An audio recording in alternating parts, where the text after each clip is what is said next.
بامسی شرماتے ہوئے ہیلینا سے کہتا ہے یہ کیا کر رہی ہیں آپ، رک جائیں۔ پھر بامسی کہتا ہے میں آپ کو کیسے ان ویسیوں کے ہاتھوں میں رہنے دے سکتا تھا۔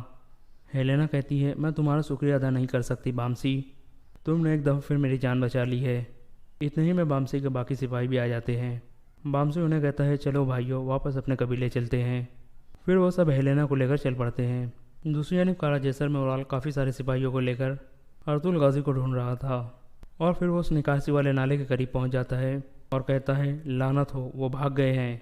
پھر وہ سپاہیوں کو کہتا ہے فوراً ان کے پیچھے جاؤ۔ ایک سپاہی نالے کے اندر گھس جاتا ہے۔ کچھ دیر بعد وہ واپس آ کر اورال کو بتاتا ہے کہ انہوں نے پتھر رکھ کر نالے کا منہ بند کر دیا ہے، ہم یہاں سے ان کا تعاقب نہیں کر سکتے۔ یہ سن کر اورال سخت غصے میں آ جاتا ہے اور کہتا ہے ارطغرل میں تمہاری نسل مٹا دوں گا، تمہاری والدہ، تمہاری بیوی اور تمہارے بچے کے سامنے میں تمہاری جان لوں گا، میں تم سب کو مار دوں گا ارطغرل۔ کائی قبیلے میں حائمہ خاتون مرکزی خیمے کے باہر بیٹھ کر اپنے بیٹوں کا انتظار کر رہی تھی اور اللہ سے دعا مانگتی ہے یا اللہ میرے بچوں کے لیے کام آسان کر دے اور انہیں صحیح سلامت یہاں پر پہنچا دے۔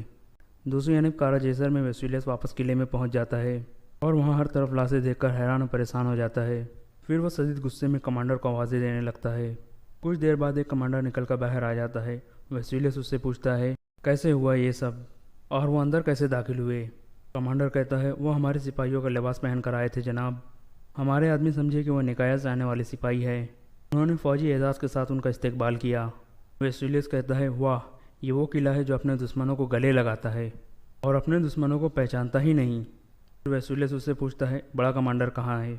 کمانڈر ایک لاش کی طرف اشارہ کر کے کہتا ہے وہ مر گئے ہیں جناب۔ ویسولیس ایک نظر اس مردہ کمانڈر کو دیکھتا ہے اور پھر اس کمانڈر کا بھی گلا کاٹ دیتا ہے۔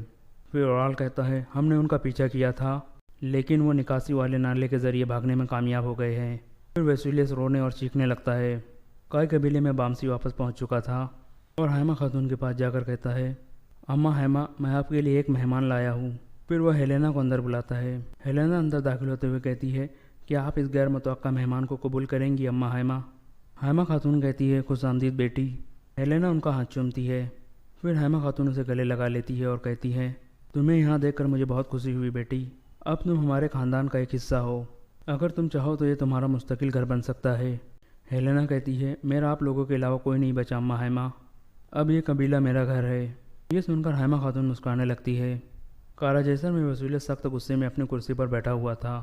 چولبن پوچھتی ہے ویسولیس میری کزن ہیلینا کہاں ہے؟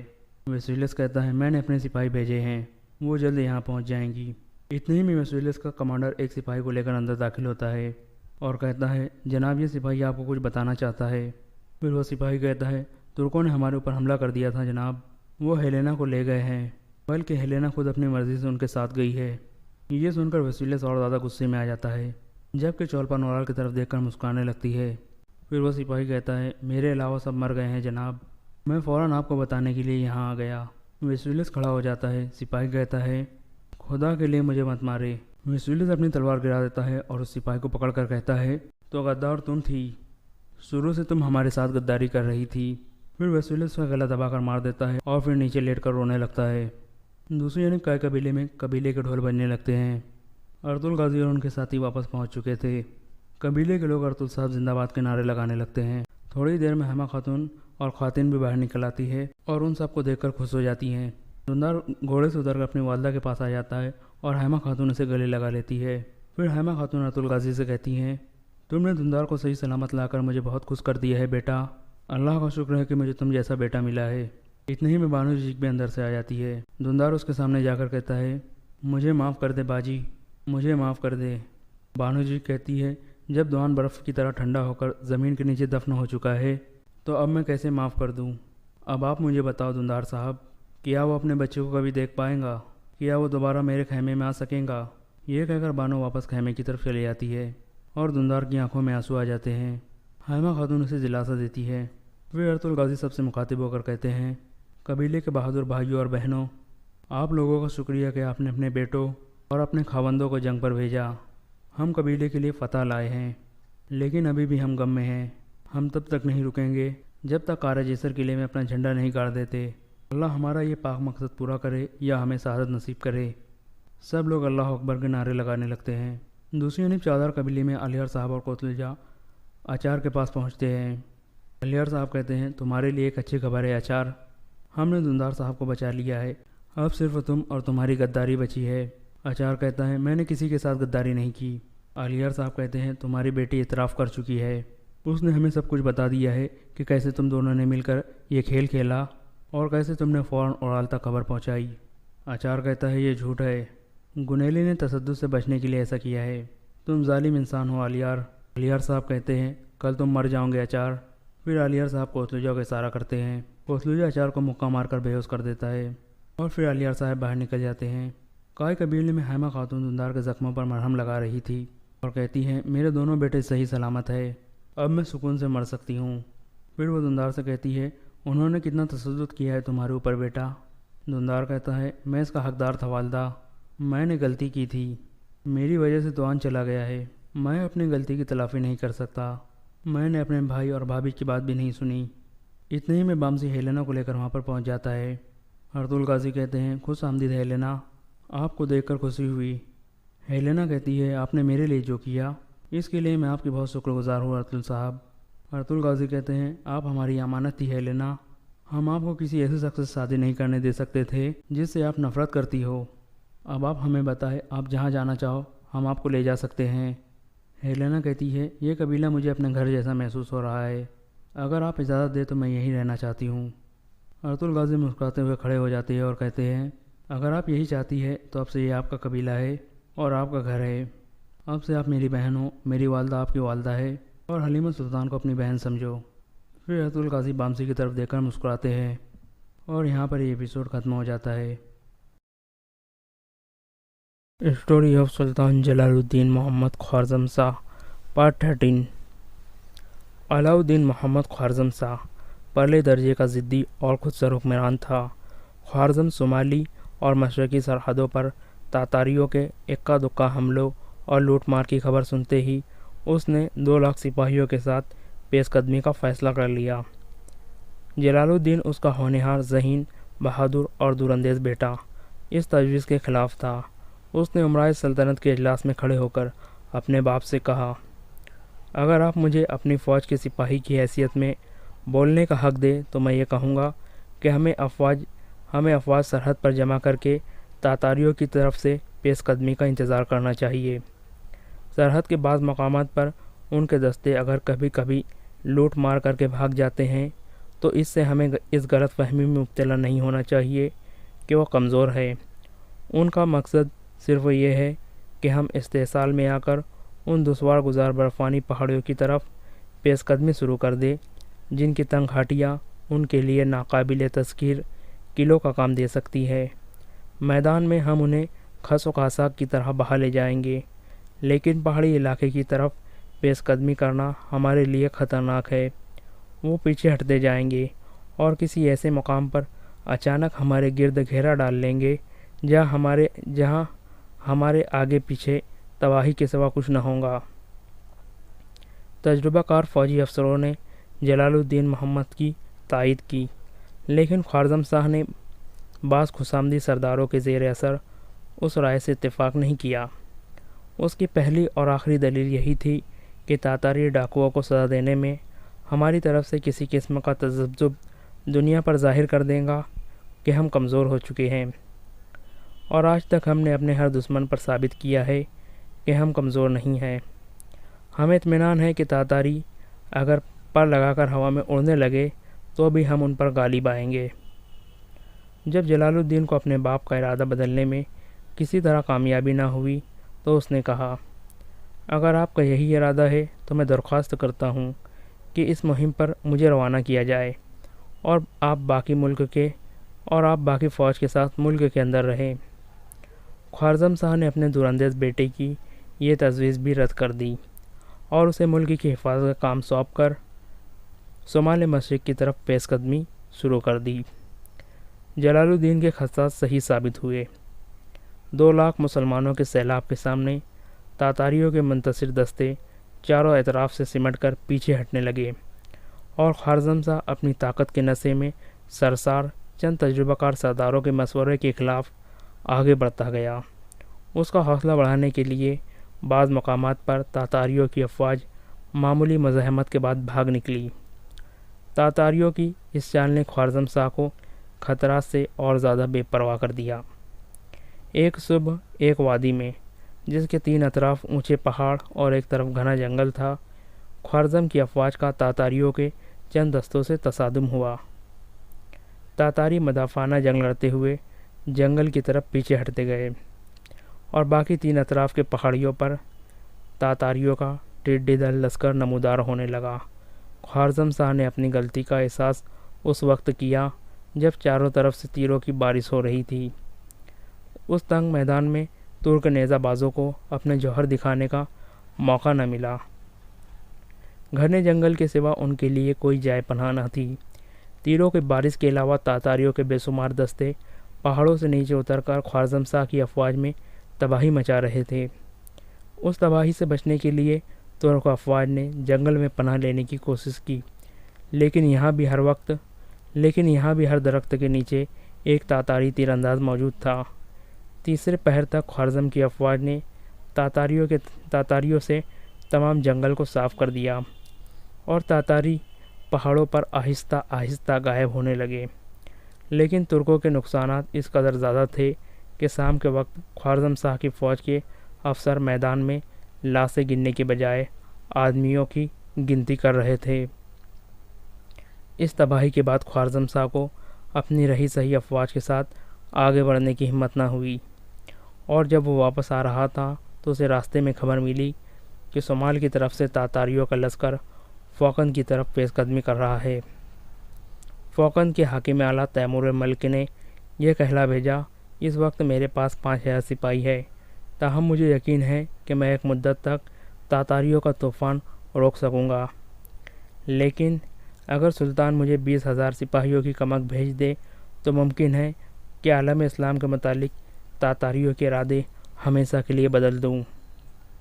خوارزم شاہ گزشتہ جنگ میں غیر متوقع تباہی کے باعث اس قدر بدحواس ہو چکا تھا کہ اس نے غصے سے ہانپتے کانپتے ہوئے تیمور ملک کا خط پھاڑ ڈالا اور ایلچی سے کہا، اگر تیمور ملک یہ سمجھتا ہے کہ وہ ہماری نسبت زیادہ تجربہ کار ہے تو وہ بیوقوف ہے۔ لیکن بعض افسروں کے سمجھانے پر خوارزم شاہ نے تیمور ملک کو یہ پیغام بھیجا کہ میں 20,000 سپاہی بھیجنے سے پہلے یہ دیکھنا چاہتا ہوں کہ تم اپنے 5,000 سپاہیوں سے تاتاریوں کو کب تک روک سکتے ہو۔ فوقند کے قید خانے میں طاہر کو 2 مہینے گزر گئے۔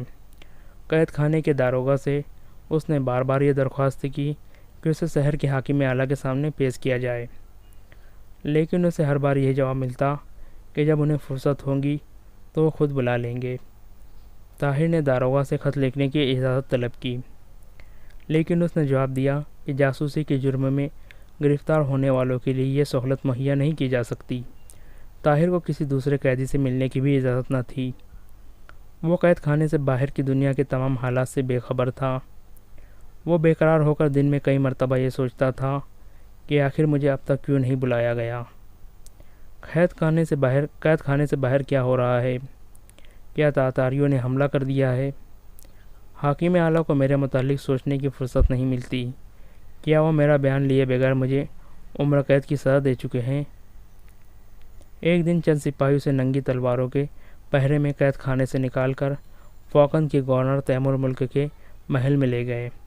تیمور ملک ایک خوش وضع اور خوش اخلاق آدمی تھا۔ اس کی شجاعت اور شرافت کی داستانیں دور دور تک مشہور تھی۔ اس نے نہایت اطمینان سے طاہر کی سرگست سنی۔ طاہر نے اپنا بیان ختم کرنے کے بعد خوارزم کے سفیر کو وہ خط پیش کیا جس میں اس نے طاہر کی نیک نیتی پر اعتماد ظاہر کیا۔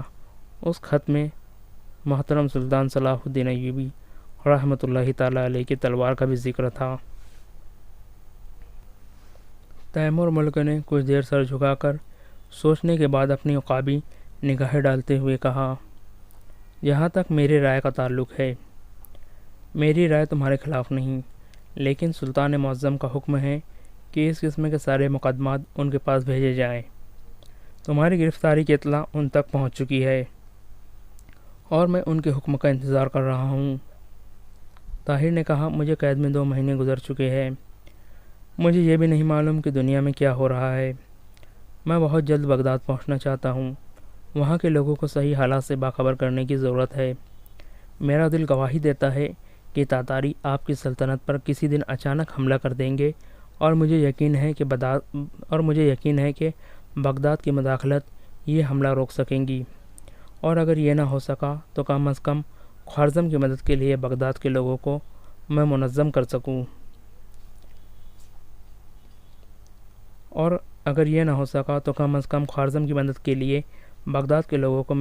سکوں گا۔ مجھے صرف چند دن کی رخصت دے، میں وعدہ کرتا ہوں کہ میں بغداد کے لوگوں تک پیغام پہنچا کر آپ کے پاس حاضر ہو جاؤں گا۔ ایک قیدی کی زبان سے ایسی درخواست آپ شاید مضحکہ خیز سمجھے، لیکن میں آپ کو کس طرح یقین دلاؤں کہ میں ایک مسلمان ہوں اور مسلمانوں کی عزت اور آزادی کو اپنی جان سے زیادہ عزیز سمجھتا ہوں۔ خدا کے لیے میرے وعدے پر یقین کیجیے، ورنہ کم از کم مجھے فوراً خوارزم شاہ کے پاس ہی بھیج دیجیے۔ تیمور ملک نے جواب دیا، نوجوان، تاتاریوں کے ساتھ ہماری جنگ شروع ہو چکی ہے، اور اب تک شاید ہماری بدترین شکست کی خبر بغداد بھی پہنچ چکی ہو۔ ممکن ہے کہ اسلام پر کفر کی پہلی فتح کی خبر سن کر خلیفۃ المسلمین کے محل میں بھی چراغاں کیا جا چکا ہو۔ ان حالات میں یہ سمجھتا ہوں اگر تم نے ایک نیت ہو تو بغداد میں خلیفہ کا محل تمہارے لیے فوقن کے قید خانے سے زیادہ خطرناک ہوگا۔ انہوں نے تم سے جو کام لینا تھا وہ لے چکے ہیں، اب شاید وہ تمہارے زندہ رہنے کی ضرورت محسوس نہ کرے، اور سلطان معظم کے دل و دماغ پر تازہ شکست نے جو اثر کیا ہے اس کے پیش نظر میں یہ خطرہ محسوس کرتا ہوں کہ شاید وہ جاسوس کا لفظ سننے کے بعد تفصیلات میں جانا پسند نہیں کریں گے۔ شکست کی خبر سن کر طاہر ایک لمحے کے لیے سجدر رہ گیا۔ اس کی حالت اس شخص کی سی تھی جسے نیند کی حالت میں سمندر میں پھینک دیا گیا ہو۔ اس نے تھوڑی دیر کے بعد اپنے حواس پر قابو پا کر کہا، مجھے اپنی موت کی پرواہ نہیں، لیکن خدا شاہد ہے کہ میں معصوم ہوں، مجھے دھوکہ دیا گیا ہے۔ میں صرف یہ چاہتا ہوں کہ موت سے پہلے اس غلطی کا کفارہ ادا کر سکوں، اور بغداد پہنچے بغیر میں یہ کفارہ ادا نہیں کر سکتا۔ آپ کا اصلی مجرم وحید الدین سابقہ وزیر خارجہ ہے۔ اگر وہ زندہ ہے تو میں وعدہ کرتا ہوں کہ میں چند دنوں تک اس کا سر آپ کے پاس پہنچا دوں گا، ورنہ میرا سر حاضر ہوگا۔ تیمور ملک نے کہا، ہمارے اصلی مجرم خلیفہ اور وزیر اعظم ہیں، وزیر خارجہ صرف ان کا اعلی کار ہو سکتا ہے۔ اگر تم ان کا سر لانے کا وعدہ کرو تو میں شاید تمہاری آزادی کی کوئی تدبیر سوچ سکوں۔ نہیں نہیں، طاہر نے چلا کر کہا، وہ ایسے نہیں ہو سکتے، میں ان کے خلاف ایسی باتوں پر یقین نہیں کر سکتا۔ جس دن عالم اسلام کے یہ ستون اس قدر کھوکھلے ہو جائیں گے، اس دن دنیا کا کوئی خطہ ہمارے لیے محفوظ نہ ہوگا۔ کیا آپ کے خیال میں وہ اتنا نہیں سمجھتے کہ خوارزم تاتاریوں کے سیلاب کے سامنے آخری چٹان ہے، اور اگر یہ چٹان گر گئی تو بغداد بھی تباہی سے نہیں بچ سکے گا؟ تیمور ملک نے کہا، یا تو تم خود بیوقوف ہو یا تم مجھے بیوقوف سمجھتے ہو، یا تمہیں علم نہیں کہ اب تک خلیفہ کے کئی جاسوس پکڑے جا چکے ہیں؟ طاہر نے جواب دیا، ان تمام سازشوں میں وزیر خارجہ کا ہاتھ ہے۔ مجھے یقین ہے کہ خلیفہ اور وزیر اعظم کو کسی بات کا علم نہ تھا۔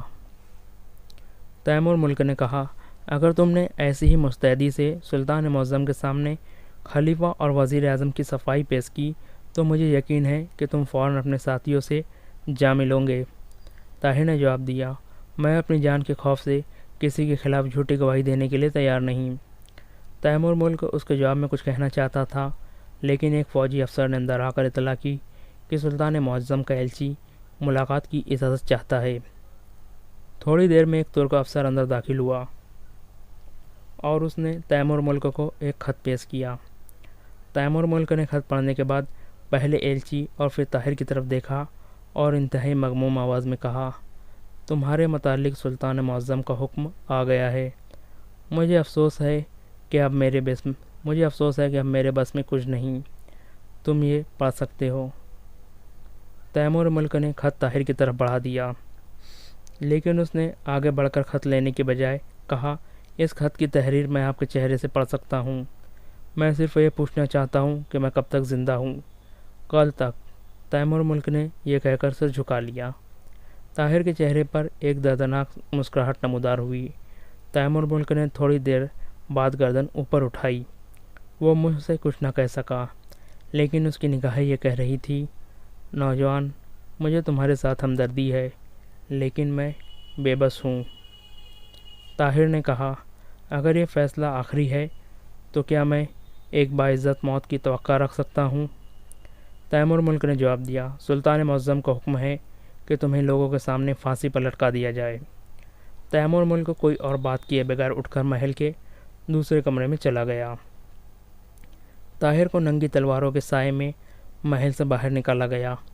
دروازے کی سیڑھیوں کے نیچے لوگوں کا ایک ہجوم کھڑا تھا۔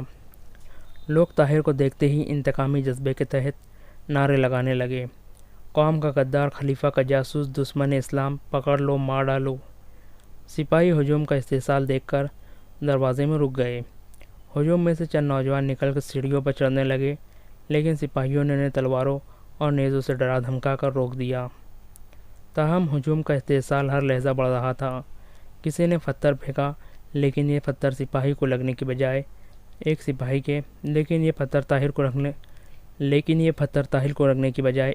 کے ماتھے پر لگا اور وہ دونوں ہاتھوں میں سر دبا کر بیٹھ گیا۔ چند اور پتھر اور 3-4 سپاہی زخمی ہو گئے۔ ایک فوجی افسر نے آگے بڑھ کر یہ کہنے کی کوشش کی کہ اس کی موت کا حکم صادر ہو چکا ہے، لیکن اس کی آواز لوگوں کے نعروں میں دب گئی اور ایک پتھر کھانے کے بعد اس نے چلا کر قیدی کو محل میں واپس لے جاؤ اور دروازہ بند کر دو۔ لیکن طاہر نے پہرے دار کی ننگی تلواروں کی پرواہ نہ کرتے ہوئے ایک قدم آگے بڑھ کر دونوں ہاتھ اوپر اٹھاتے ہوئے بلند آواز میں کہا، مسلمانوں، ایک غدار اور ایک جاسوس کے خلاف نفرت کا یہ جذبہ تم میں زندگی کا ثبوت ہے، لیکن تمہیں شاید معلوم نہیں کہ میری موت کا حکم صادر ہو چکا ہے۔ مجھے کل تمہارے سامنے پھانسی پر لٹکا دیا جائے گا اور اس کے بعد میرا مقدمہ اس بڑی عدالت میں پیش ہوگا جہاں ہر مظلوم دادرسی کی توقع رکھتا ہے۔ لوگوں کا شور کم ہو رہا تھا اور وہ نفرت اور حقارت کے جذبات سے ملغوب ہونے کے باوجود طاہر کی زبان سے کچھ سننا چاہتے تھے۔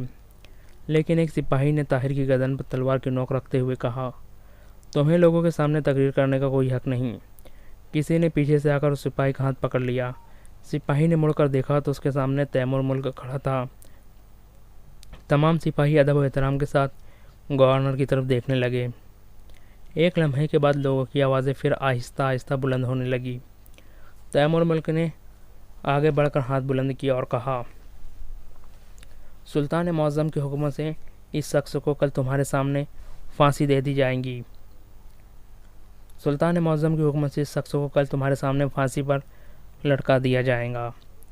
کیا ایک شخص جو صرف ایک دن کا مہمان ہے تمہاری طرف سے بہتر سلوک کا حقدار نہیں؟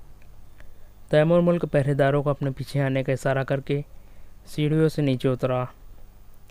لوگوں نے فوراً ادھر ادھر سمٹ کر راستہ چھوڑ دیا۔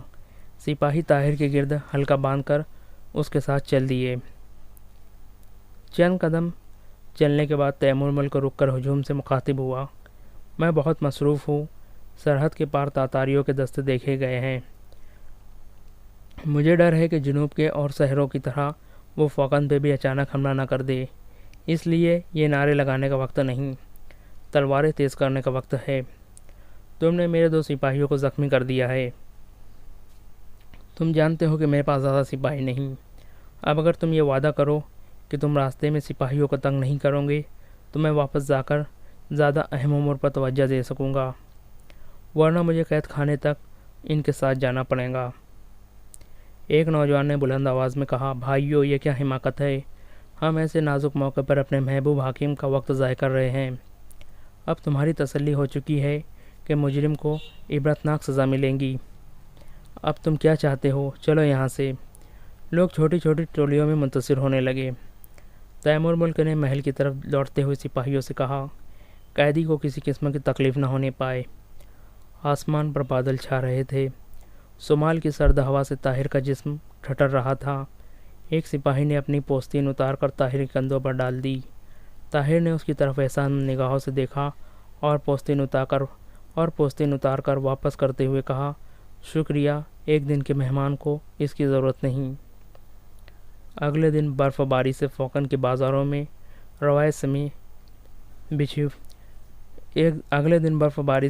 بازاروں میں ردائیں سفید بچھی ہوئی تھیں۔ طاہر قید خانے سے باہر ایک چبوترے کے اوپر کھڑا تھا۔ اس کے ہاتھ پیچھے کی طرف مضبوط رسی سے جکڑے ہوئے تھے۔ اس سے 2 قدم آگے پھانسی کا پھندا لٹک رہا تھا۔ ارد گرد کھلے میدان میں برف باری کے باوجود سینکڑوں آدمی جمع تھے۔ موت کو اس قدر قریب دیکھنے کے باوجود طاہر کے چہرے پر ایک غیر معمولی سکون تھا۔ قید خانے کا داروغہ کا اشارہ پا کر جلاد چبوترے کے اوپر چڑھا اور اس نے پھانسی کا پھندا ہاتھ میں لیتے ہوئے آگے بڑھ کر طاہر کو لکڑی کے تختے پر کھڑا ہونے کے لیے اشارہ کیا۔ طاہر نے تختے پر چڑھ کر ادھر ادھر دیکھا۔ تماشائیوں میں اب وہ پہلے والا جوش و خروش نام کو نہ تھا۔ جلاد نے پھانسی کا پھندا طاہر کے گلے میں ڈال دیا۔ قید خانے کے داروغہ نے آگے بڑھ کر کہا، تمہارے لیے یہ آخری موقع ہے۔ اگر کوئی ایسی خواہش ہو جسے ہم پورا کر سکتے ہیں تو بیان کرنے میں کوئی حرج نہیں۔ طاہر نے جواب دیا، میں آپ کو سوال کا جواب پہلے ہی دے چکا ہوں۔ ایسے موقعوں پر خدا پرست انسانوں سے توقعات وابستہ نہیں کیا کرتے۔ میں نے جو کچھ مانگا تھا خدا سے مانگ چکا ہوں۔ اگر میری دعائیں مستجاب نہیں ہوئی تو تم میرے لیے کچھ نہیں کر سکتے۔ داروغہ نے لاجواب ہو کر کہا، پھر بھی اگر تم بغداد میں کسی عزیز کو کوئی پیغام دینا چاہتے ہو تو شاید ہم کوئی بندوبست کر سکیں۔ طاہر نے جواب دیا، خدا اور رسول صلی اللہ تعالیٰ علیہ وسلم کا نام لینے والا میرا عزیز ہے اور میں ہر ایک کو ایک ضروری پیغام دینا چاہتا ہوں۔ خدا کو اگر مجھ سے کام لینا منظور ہے تو مجھے یقیناً موقع دے گا، ورنہ مجھے یقین ہے کہ میرے بعد وہ کسی بہتر انسان کو اس مقصد کے لیے منتخب کرے گا۔ میں پوچھ سکتا ہوں کہ وہ پیغام کیا ہے؟ وہ پیغام یہ ہے کہ اس وقت کفر اسلام کے خلاف اپنی تمام طاقتیں منظم کر رہا ہے۔ مسلمانوں کا یہ فرض ہے کہ وہ دین کی حفاظت کے لیے منظم اور متحد ہو جائیں۔ داروغہ نے کہا، اب صرف چند لمحات باقی ہے، تم کوئی دعا مانگنا چاہتے ہو تو مانگ لو۔ طاہر نے سفید مائل بادلوں میں چھپے ہوئے آسمان کی طرف دیکھا اور دعا کی جسے وہ رات کے وقت کئی بار دہرا چکا تھا۔ ایک بار پھر دہرانے لگا، میرے اللہ، کیا میں تیرے دین کے کسی کام نہیں آ سکتا؟ میں نے تیری راہ میں جہاد کی نیت سے نیزوں اور تلواروں سے کھیلنا سیکھا تھا۔ کیا میرے مقدر میں ایک کریہ موت کے سوا کچھ نہیں تھا؟ میں نے محترم سلطان صلاح الدین ایوبی رحمۃ اللہ تعالیٰ علیہ کی تلوار کا حق ابھی ادا نہیں کیا۔ میرے مولا، انسانوں کے غلط فیصلے منسوخ کرنا تیری قدرت سے بعید نہیں۔ جلاد نیچے سے تختہ کھینچنے کے لیے داروغہ کے اشارے کا منتظر تھا۔ تماشائیوں میں سے اب بعض لوگ ایسے بھی تھے جو طاہر کی طرف غصے یا بے اعتنائی کے بجائے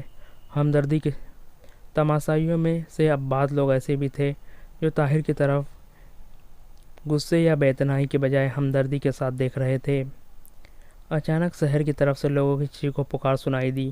چند سوار گھوڑے بھگاتے ہوئے آئے اور ان میں ایک نے بلند آواز میں کہا، تاتاری آ رہے ہیں، شہر کی حفاظت کے لیے تیار ہو جاؤ۔ اس اعلان نے ایک لمحہ کے لیے لوگوں کو محبوس سا کر دیا اور دوسرے لمحے وہ تاتاری آ رہے ہیں، تاتاری آ گئے کہتے ہوئے اپنے گھروں کا رخ کر رہے تھے۔ تھوڑی دیر بعد جب داروغہ کے حواس درست ہوئے اور اسے اپنے فرض کا دوبارہ خیال آیا تو میدان خالی ہو چکا تھا۔ اس نے ایک لمحے کے تجزب کے بعد جلاد کو تختہ کھینچنے کا اشارہ کیا تو ایک طرف سے کسی نے بارعب آواز میں کہا، ٹھہرو۔ تیمور ملک کی آواز پہچان کر داروغہ نے پیچھے مڑ کر دیکھا۔ تیمور ملک گھوڑے پر سوار تھا اور اس کے ساتھ چند اور سپاہی بھی تھے۔ وہ چبوترے کے قریب پہنچ کر گھوڑے سے اترا اور چبوترے پر چڑھ کر طاہر کی گردن سے پھندا اتارنے کے بعد اپنے خنجر سے طاہر کے ہاتھوں کی رسیاں کاٹ ڈالی۔ طاہر نے جلدی سے سوال کیا، تاتاری کتنی دور ہے؟ تیمور ملک نے جواب دیا، کوئی 10 کوس کے فاصلے پر۔ تمہارے پاس شہر سے نکل جانے کے لیے کافی وقت ہے۔ کہاں جانے کے لیے؟ طاہر نے اطمینان سوال کیا۔ بغداد کی طرف۔ تم بغداد ہی جانا چاہتے تھے نا؟ نہیں، اب بغداد کی نسبت یہاں زیادہ کام ہے۔ بہت اچھا، تم میرے ساتھ چلو۔ تیمور ملک نے یہ کہہ کر ایک سپاہی کو اپنا گھوڑا اور تلوار طاہر کے سپرد کرنے کا حکم دیا۔ خوارزم شاہ کی پہلی شکست کے بعد سرحد کے اور بہت سے شہروں کی طرح فوقن کی آبادی کا بہت سا حصہ مغرب کے شہروں کی طرف ہجرت کر چکا تھا۔ اس کے بعد جب تیمور ملک کو سلطان نے مزید سپاہی بھیجنے سے انکار کر دیا تو اس نے رہے سے لوگوں کو یہ مشورہ دیا کہ وہ اپنے بچوں، بوڑھوں اور عورتوں کو شہر سے نکال کر محفوظ مقامات پر پہنچا دے، لیکن اس کے باوجود سمرقند کی آبادی کا تقریباً تیسرا حصہ ابھی تک شہر میں موجود تھا۔ بعض لوگوں کا خیال تھا کہ خوارزم شاہ کی شکست کا باعث اس کی فوج کی کمزوری کے بجائے پہاڑی علاقے کے نصیب و فراز سے ناواقفیت تھی، اور تاتاری اپنے فتح کے باوجود فوقن کی طرف بڑھنا پسند نہیں کریں گے۔ لیکن تاتاریوں کی سرحد عبور کرنے کی خبر سے شہر کے لوگوں میں افراتفری پھیل گئی، اور وہ اپنی عورتوں اور بچوں کو ساتھ لے کر برف باری کے طوفان کے باوجود ادھر ادھر بھاگنے لگے۔ تیمور ملکی کی فوج نے آس پاس کی پہاڑیوں میں مورچے بنا کر تاتاری فوج کے ہر اول دستے کو 3 دن تک فوقن سے دور رکھا۔ حملہ آور تاتاریوں کی تعداد میں آئے دن اضافہ ہو رہا تھا۔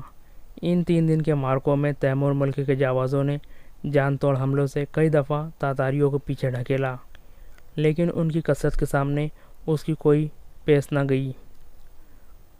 چوتھے روز جب تیمور ملک کے ساتھ صرف 1000 جانثار رہ گئے، اسے جاسوسوں نے خبر دی کہ چنگیز خان کا بیٹا روچی سپاہیوں کی ایک بہت بڑی تعداد کے ساتھ پیش قدمی کر رہا ہے۔ اب ملک کی آخری جائے پناہ دریا کے درمیان ایک ٹاپو تھا، جس کی حفاظت کے انتظامات وہ کئی ماہ پیشتر کر چکا تھا۔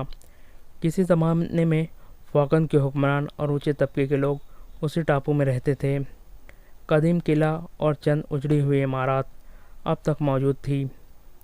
تیمور ملک نے رات کے وقت اپنی فوج اور شہر کے رہے سہے باشندوں کو، جو اس کے ساتھ جینا اور مرنا قبول کر چکے تھے، کشتیوں کے ذریعے اس ٹاپو پر اتار دیا، اور چند سواروں کو خوارزم کے پاس کمک بھیجنے کی آخری درخواست کے ساتھ روانہ کر دیا۔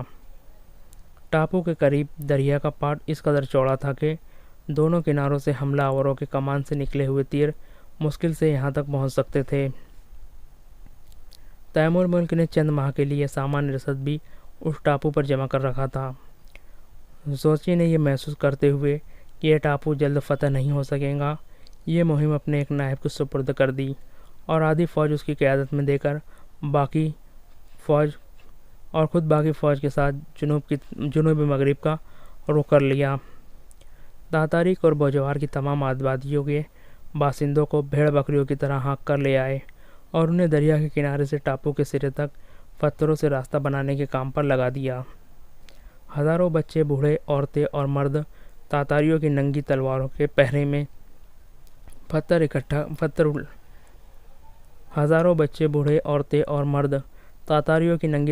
پہرے میں پتھر اٹھا کر لاتے اور دریا میں پھینک دیتے۔ دریا کے کنارے سے پتھروں کا یہ راستہ آہستہ آہستہ ٹاپو کی طرف بڑھنے لگا۔ تیمور ملک نے اس خطرے کو فوراً محسوس کر لیا۔ اس نے چند بڑی بڑی کشتیوں کے گرد لکڑی کے تختوں کے مورچے بنوائے، اور ان کے اندر اپنے بہترین تیر انداز بٹھا کر کنارے پر جمع ہونے والے تاتاریوں پر حملے شروع کر دیے۔ ان حملوں سے شروع میں تاتاریوں کا بہت نقصان ہوا۔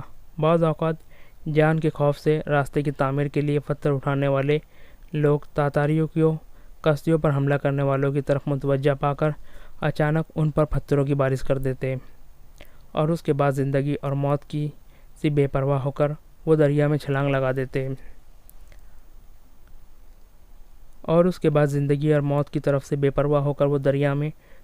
لگا دیتے۔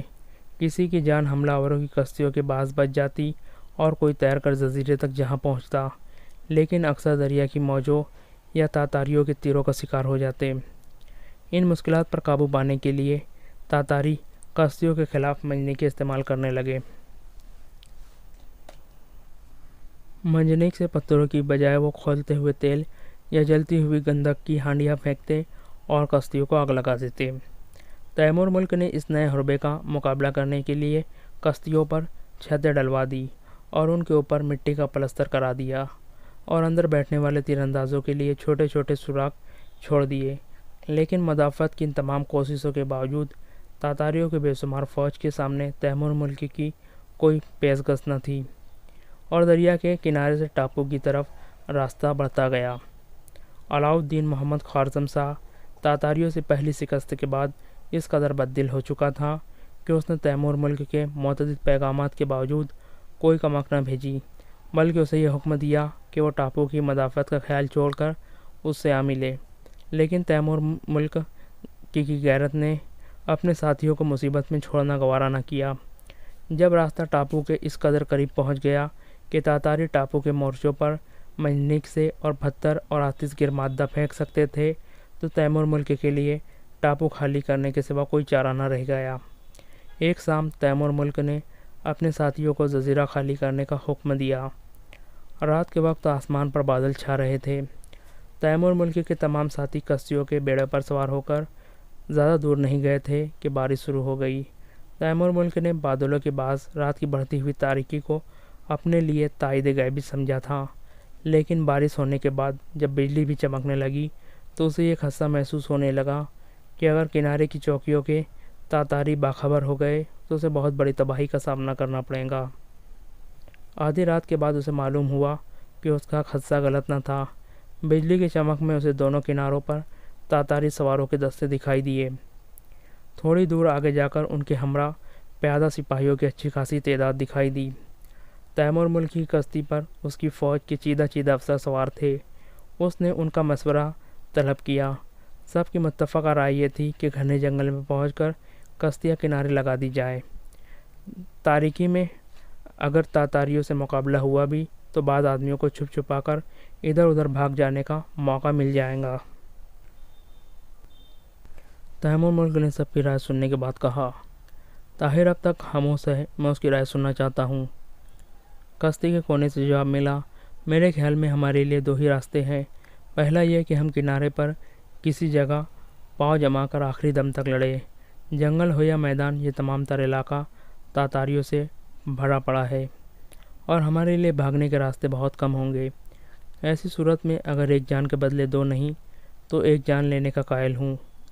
اگر کسی ایک جگہ دریا کنارے اترنے کے بعد ادھر ادھر بھاگتے ہوئے دشمن کے تیروں کا شکار ہونا ہے تو بہتر یہی ہے کہ ہم ان کے تیر پیٹھ پر کھانے کے بجائے سینے پر کھائیں۔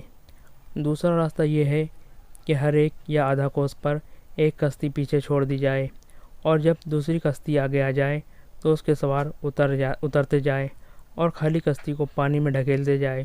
تاتاری یقیناً باقی بیڑے کے ساتھ چلتے رہیں گے اور پیچھے رہنے والی کشتیوں کے سواروں کو جان بچانے کا موقع مل جائے گا۔ تعقب کرنے والوں کو غلط فہمی میں مبتلا رکھنے کے لیے ہم بیڑے پر بجلی کی روشنی میں تیر چلاتے رہیں گے۔ اس صورت میں طلوع سحر تک ہمیں ادھر ادھر بھاگنے کا وقت مل جائے گا۔ آخری چند آدمیوں کو شاید اپنی کشتیاں کنارے تک لگانے کا وقت نہ ملے، اس لیے ضروری ہے کہ وہ بہترین تیراک ہوں۔ طاہر کی دوسری تجویز کے ساتھ سب نے اتفاق کیا، لیکن تیمور ملک نے یہ خدشہ ظاہر کیا کہ خالی کشتیاں جب دریا میں دھکیلی جائیں گی تو یہ ممکن نہیں کہ وہ باقی بیڑے کی طرح منجھدار میں چلتی رہے۔ بیڑے کی تعداد برقرار رکھنے کے لیے اسے بیڑے کے ساتھ شامل رکھنا ضروری ہے۔ اس مقصد کے لیے باقی بیڑے کی رفتار کم کی جا سکتی ہے، لیکن یہ بھی ضروری ہے کہ وہ کنارے سے دور رہے، اور کشتی خالی ہونے کی صورت میں یہ دونوں باتیں مشکل ہے۔ تھوڑی دیر کی بحث کے بعد یہ طے ہوا کہ ہر کشتی پر ایک رضاکار ایسا ہو جو تیرنا جانتا ہو اور جو سواریوں کو کنارے پر اتار کر خالی کشتی لے آئے۔ بارش تھم چکی تھی۔ بادلوں کی پھٹی ہوئی سیاہ چادر میں سے کہیں کہیں ستارے جھانک رہے تھے۔ ایک گھنے جنگل میں پہنچ کر پہلی کشتی کو پیچھے چھوڑ دیا گیا اور تھوڑی دیر کے بعد جب یہ کشتی اپنی سواریوں کو کنارے پر چھوڑ کر بیڑے سے آ ملی اور اس میں سوار ہونے والے رضاکار نے اپنے ساتھیوں سے بچ نکلنے کا یقین دلایا تو دوسری کشتی پیچھے چھوڑ